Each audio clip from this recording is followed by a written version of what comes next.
La 13e édition de la Semaine du Livre Jeunesse a refermé ses portes ce week-end à Luçon. Du lundi au dimanche, la salle Plaisance a accueilli à la fois le public, des scolaires inscrits sur le projet, des auteurs et illustrateurs, des éditeurs régionaux et des libraires qui ont inondé le site de quelques 6000 livres. Un beau succès pour ce cru 2012 où durant cette journée de samedi où nous avions placé notre caméra, parents et enfants ont parcouru les allées à la recherche des plus belles histoires et ouvrages, ponctués parfois en prime d'une discussion et de la dédicace de son auteur ou illustrateur. Un moment d'échange et de complicité en famille, généré par le personnel de la médiathèque Pierre Menanteau, aidé de ses nombreux bénévoles. Retour donc sur les temps forts de cette semaine consacrée à la littérature jeunesse, à commencer par l'accueil des 115 classes participantes. Donc les classes sont accueillies sur une demi-journée. On leur propose 4 animations où chaque animation est menée par une personne bénévole ou professionnelle donc, qui anime cet atelier. Toutes les classes ont vu des expositions, ont écouté des histoires avec notre buveur de livres, sont allées au mini-cinéma donc, animé par Sophie Biteau.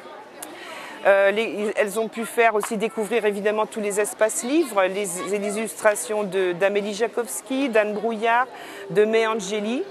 Et c'est vrai que ces classes, je pense, sont parties satisfaites. Les enfants en avaient plein les yeux et avaient envie de revenir avec leur famille pour pouvoir acheter quelques livres. Des classes inscrites à différentes activités sur le salon. Pour les plus grands, à un concours d'écriture ou à partir d'une affiche et d'une capture d'écran d'un film, ont écrit une nouvelle.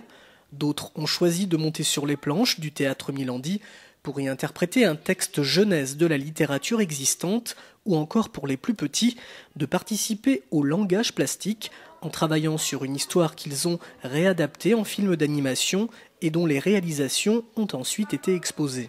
Le mercredi et tout le week-end, le salon a reçu le public qui a pu rencontrer quelques-uns des 25 auteurs et illustrateurs présents.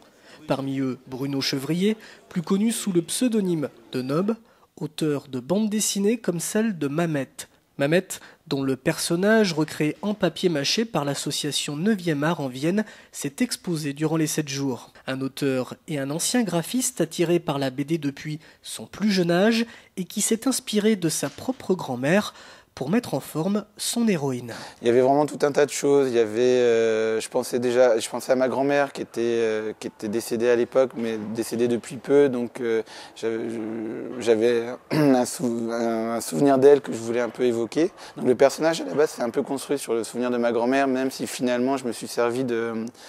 je suis parti de base, il y a des bases très réelles en plus qu'on voit bien dans l'expo là parce qu'il y a vraiment tout un tas de choses qui étaient vraiment propres à ma grand-mère mais en même temps qui avec le temps ont complètement évolué pour devenir autre chose, pour devenir un personnage de fiction. Donc il s'est juste nourri un peu de l'ADN finalement de ma grand-mère et d'une manière générale des gens de la famille autour de moi. Un des thèmes de Mamette, c'est quand même beaucoup le lien entre les générations. Voilà, Mamette est un très bon personnage finalement, autour duquel on peut faire graviter tout un tas de personnages qui évoluent, et en particulier dans les relations familiales.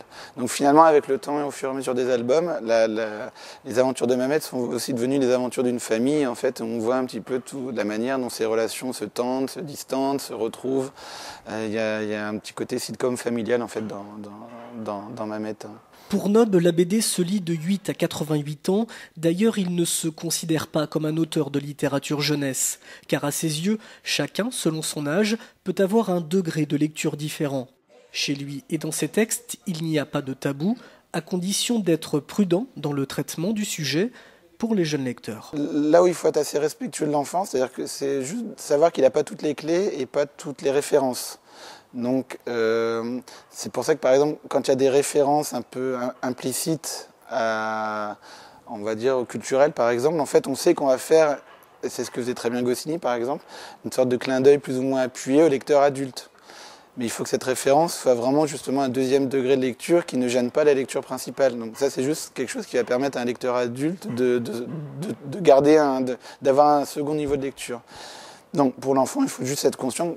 Par essence, il n'a de toute façon pas le bagage qui lui permet, soit culturel, soit tout simplement au niveau du vécu, d'aborder telle ou telle situation. En tout cas, un salon qui a tenu toutes ses promesses grâce au travail des organisateurs qui ont la clé de cette réussite. Mais je pense que c'est le travail en fait de tous les jours. Je crois que la médiathèque de Luçon s'inscrit quand même dans les propositions pour le public, mais aussi pour les classes. Nous travaillons beaucoup avec les scolaires et je crois que ce travail la paye et que les familles sont plus concernées, sont plus attentives et veulent faire plaisir aux enfants aussi en venant acheter un livre, en rencontrant un auteur. Je crois que ça c'est très important. Mais ce n'est pas un travail qui se réalise, il faut du temps.